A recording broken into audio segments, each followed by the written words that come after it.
இது ஒரு உணர்வு ரீதியான ஒரு இனஅழிப்புக்கான அடையாளங்களை நாங்கள் சரியான முறையில் சர்வதேசத்தை கொண்டு செல்லணும்னு சொன்னால் அது சரியான அணுகுமுறைகளோடு நாங்கள் பின்பற்றணும். ஒவ்வொரு போராளிகளும் இந்த இடத்துலையும் விளைச்சாஞ்சிருக்காங்க, இந்த இடத்துலையும் அவங்களை புதைச்சிருக்கோம், விதைச்சிருக்கிறோம், எங்கள் மக்கள் இருக்கிறாங்க, அவங்களோட இதுகளுக்கு வேணால் நாங்கள் நடந்து கொண்டு இருக்கிறோம். அப்போ அந்த உணர்வோடு நாங்கள் பயணிக்க வேணும். நாங்கள் மொழிவாக்கள் வரையும் ஓடி திரும்பித்தான் போயிருக்கிறோம் ஒழிய நாங்கள் ஒருவரும் அனுபவத்தால் திருந்தி போகலை என்று தான் என்னுடைய கருத்தை நினைக்கிறேன். நாங்கள் கட்சிகளை உருவாக்கி பிரிஞ்சு போய் ஒரு அரசியலையும் கதைக்கிறதுல ஒரு யோசனம் இல்லை. நாங்கள் எங்கள் உரிமைகளுக்காக அரசியலமைப்பு சட்டங்களை மாற்றுறதுக்கான நகர்வுகளை தான் முன்னெடுக்கணும். அதாவது தான் எங்களுக்கு தீர்வு கிடைக்கும். அந்த தலைமைக்கு பிறகு தான் எங்களுக்கு நல்ல ஒரு சமுதாயம் கட்டி வைக்கப்படணும்னு நான் நினைக்கிறேன். போராட்ட வாழ்க்கையில் இருக்கிற மக்கள் என்ற ஒரு சக்தி எங்களோட ஒற்றுமையாகவே எங்களோட ஒரு சொல்லோட எங்களோட ஒரு வழிநடத்தோட இருந்தாங்க. இப்போ எல்லாருமே வழிநடத்துகிறாங்களே எங்களோட மக்களை.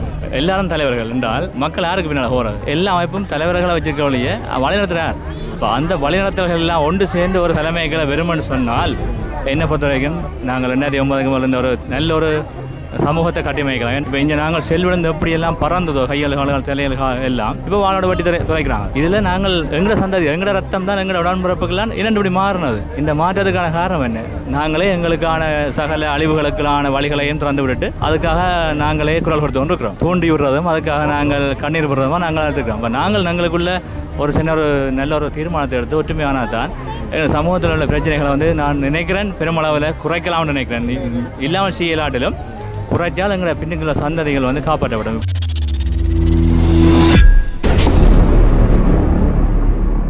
இந்த முள்ளிவாய்க்கால் நிலைவேந்தல் முற்றம்ன்றது எங்களோட தமிழ் மக்களோட வழிகளையும் அந்த அழிவுக்குமான ஒரு அடையாளமாகத்தான் இருக்குது. ஆனால் அந்த நிகழ்வை நாங்கள் எப்படி உணர்வு ரீதியாக கொண்டாடுறோம்ன்ற விஷயத்துக்கு அப்பால் இது ஒரு மகிழ்ச்சிகரமாக கொண்டாடுறாங்களா இல்லை இது ஒரு நிகழ்வாக பார்க்குறாங்களா இல்லை துக்க நிகழ்வாக எங்கள் பார்க்குறோமா என்ற விஷயத்தில் எனக்கு ஒரு சந்தேகம். ஏன்னா பல்வேறு இடங்கள் எனக்கு மக்கள் வந்திருக்கிறோம். அப்போ இந்த ஒழுங்கமைப்புகள்ன்றது சரியான முறையில் அது வடிவமைக்கப்படும். இப்போ விசேடவைக்கு உட்பட்டவர்கள் வர்றேன்னு சொன்னால் இந்த வரிசையில் பின்னுக்குண்டான இடையிலண்டான அவர்களை முன்னுக்கு விட வேண்டிய ஒரு கட்டாயம் எங்களுக்கு இருக்குது. ஏன்னா பெரும்பாலானவர்கள் காயப்பட்டவங்களுக்கு தலைவலியோட மூலையை பீஸ் இருக்கிறபடியே அவங்க வெயிலுக்கு நிற்கலாம். அப்போ அதுக்கான முன்னுரிமை எங்கே இருந்தாலும் அவைக்கு அந்த அனுமதியை கொடுக்கணும். அதோட இதுக்குள்ள ஒரு ஒழுங்குமுறையில் வரிசைப்படுத்திய ஒரு ஒழுங்குமுறையில் தான் செய்யணும்.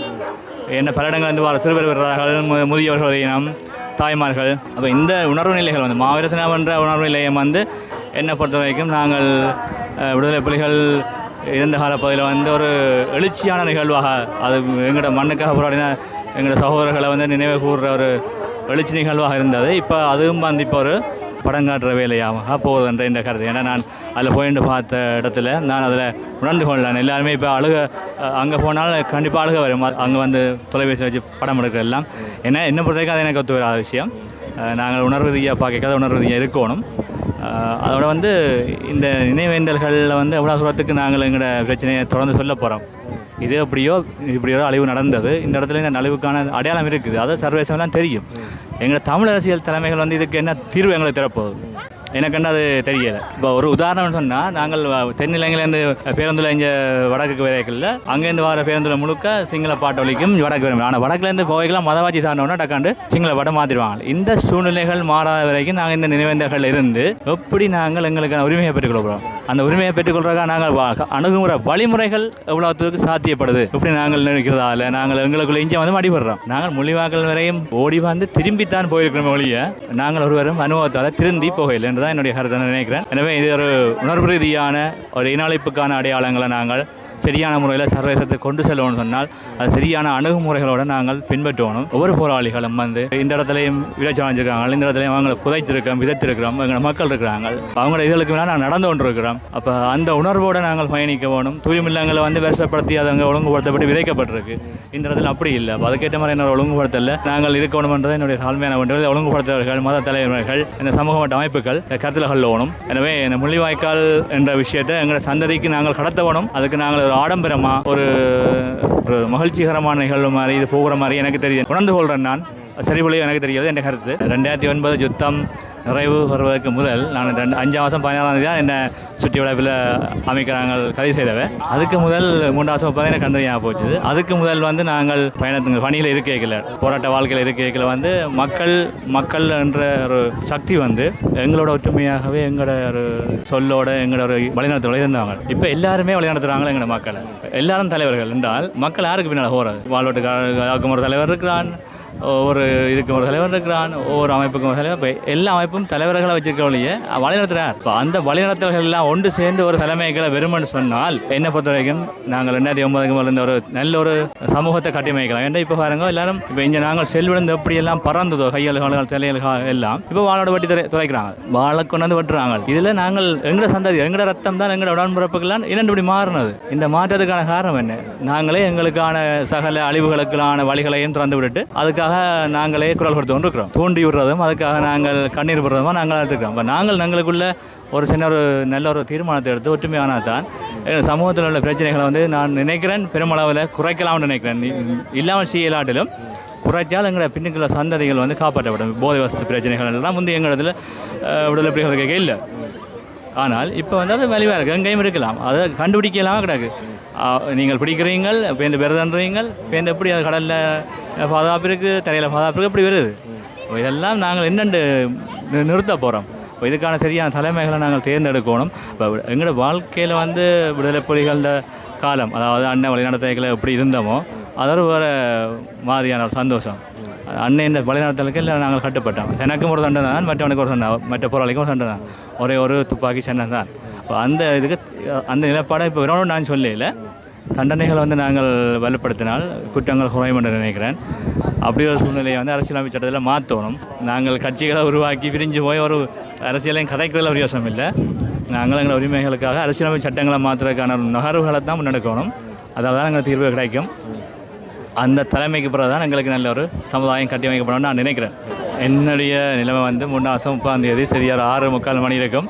மட்டுவாள் வலது பக்கத்தில் நான் காயப்பட்டேன். நான் FTLக்கு முன்னணி காவலனுக்கு வலது பக்கம் காயப்பட்டு நான் அப்படியே முன்னுக்கே விழுந்து இப்போ எழும்பி பண்டுக்கு வந்த பிறகு எனக்கு எல்லாம் வந்து எனக்கு செத்துக்கொண்டு போகிற விஷயத்தை நான் உணர்ந்தேன். இப்போ எனக்கு உடம்பெல்லாம் காயம், என் இடது கண் வந்து அடித்து இப்படியே தொங்க தான் இதில் வந்தேன். நான் எனக்கு இடது பக்கம் ஃபுல்லாகவே காயம். அது பிறகு எனக்கு இயலாத நான் படுத்துட்டேன். இப்போ நான் எப்படி படுத்துனான்னா எனக்கு வந்து அந்த இறந்தா பிறகு உடம்பை வந்து பெரிய விரல் கை கால் விரலாம் கட்டுறதானே. அப்போ அப்படியே படுத்துட்டேன்னு சொன்னால் எனக்கு தச்சாவே அங்கே கை அறிஞ்சவன் மடக்கி முறிச்சு வைக்கணுன்ற இதில் நான் அப்படியே நிறைய நடிக்கணும் படுத்துட்டேன். என்ன கேட்டேன், அடைய நான் இயலாதா தூக்கம் வந்தவன், இயலாத மச்சான் சுட்டு விட்றான்னு சொல்லி ரன் பண்ண என்னோட ஒற்ற காலையில் வந்தவன், தமிழ் பிரியான்னு சொல்லி லைலாண்டா வந்தவங்க, ஏழா மச்சான் சுட்டு விடுங்கன்னு சொல்லி அவங்க இல்லை மதியன்ட்டு சேட்டை கழிச்சு கண்ணை கட்டி போட்டு என்ன தூக்கிக்கொண்டு எங்கேயோ பின்னுக்கு வச்சுருந்தவங்க. அப்போ எனக்கு ஏதோ எல்லாம் சுயநினைவு இல்லாமல் போய்கொண்டிருக்கு. என்ன கடைசியாக 4 பேர் பாயில் தூக்கி எனக்கு மருத்துவமனை கொண்டு ஒரு வாகனத்தில் ஏற்றினது அந்த வட்டுவால் பாத்தில் போய்க்கலாம். அப்படியே வாங்கிட்டேன். 9 நாள் கிட்டத்தட்ட ஹோமாவில் இருந்தேன் நான். அதுக்கப்புறம் தான் இங்கே இடத்துல கிடக்குன்னு தெரியும். எனக்கு கண்டறியாத விஷயம் தெரியாது. அப்படி நான் கவலைப்படவில்லை. இந்த விஷயம் வரையும் கவலைப்படலை. இந்த கண்டறியாத பிரச்சனை பற்றி எனக்கு அது பெரிய விஷயமா தெரியல. ஆனால் அதுக்கு பிறகு தான் நான் படித்தேன். நான் 2009 பிறகு தான் வந்து 2010 நபில் பாடசாலையில் வந்து சாதாரணம் படித்து, அதுக்கப்புறம் வாழ்வகத்திலேருந்து ஜூனியன் கல்லூரியில் ஏல் படித்து, அப்புறம் பல்கலைக்கழகத்துக்கு 2015 தெரிவாகி சமூகவியல் துறையில் சிறப்புகளை கேள்வி கேட்டேன். 2019 அங்கேருந்து வெளியேறி பிறகு நிர்வாக இதில் வந்து MBAயில் வந்து பப்ளிக் அட்மினிஸ்ட்ரேஷனில் மாஸ்டர் டிகிரி முடிச்சுட்டு இப்போ இருக்கிற நிறுவனத்தில் வந்து நான் ப்ரொஜெக்ட் கோஆர்டினேட்டராக வேலை செய்கிறேன். இந்த மட்டும் தான் இந்த பயணம் இருக்குது. விளையாட்டில் வந்து ஜூனியர் கல்லூரியில் படிக்க 2009 மரனோட போட்டி என்று வச்சது. அது சாதாரணமான மாணவர்களோட ஓடி அந்த போட்டியை நிறைவு செய்ததில் எனக்கு சாதனையாளர் விருது கிடைக்கோட எனக்கு வாழ்வம் வந்து தனி தங்கத்தில் பதக்கம் தந்தது எனக்கு. அதோட நான் இந்த 2009 அப்புறம் தான் இந்த விளையாட்டுத்துறையின் பயணங்கள் வந்து அதில் கிட்டத்தட்ட ஒரு 18 தங்கம் பதக்கத்தை நான் பெற்றுக்கொள்ளக்கூடிய இருக்குது. விளையாட்டுலையும் இந்த கலை இலக்கிய பயணங்கள்லையும் தேசிய ரீதியில எல்லாம் நான் தங்கம் பதக்கம் பெற்றிருக்கேன். தட்டறியல் போட்டியில் மற்ற மாவட்ட மாகாணத்தில் எல்லாம் பெற்றிருக்கேன். ஞாயிற்றுக்கிழமை அந்த ஒரு ஜெஃப்னா ரன்னர்ஸ் என்ற அந்த ஒழுங்கமைப்பு நடந்தது. அதுலேயும் 15 கிலோமீட்டர் ஓடி அந்த இலக்கு அடைஞ்ச நான். அதுக்கு எனக்கு சிறப்பு பெருசாக என்னை கௌரவிச்சவை. இப்படியான ஒரு ஆர்வத்தோடு நான் எதிர்கால நோக்கம் சர்வதேச பெரா ஒலிம்பிக் போட்டியில் வந்து வடக்க பிரதிநிதித்துவப்படுத்தி தமிழனாக ஒரு பார்வையற்றவனாக போய் விளையாடணும். அதில் நான் பங்கு பெற்றோன்னு ஆர்வம் வெல்லணும் இல்லை, அதில் அந்த இடத்துக்கு போகணும். அதுக்கான வழிமுறைகள் அதுக்கான சந்தர்ப்பங்களை நான் பார்த்து கொண்டிருக்கேன். கண்டிப்பாக நான் போவேன் நம்புகிறேன்.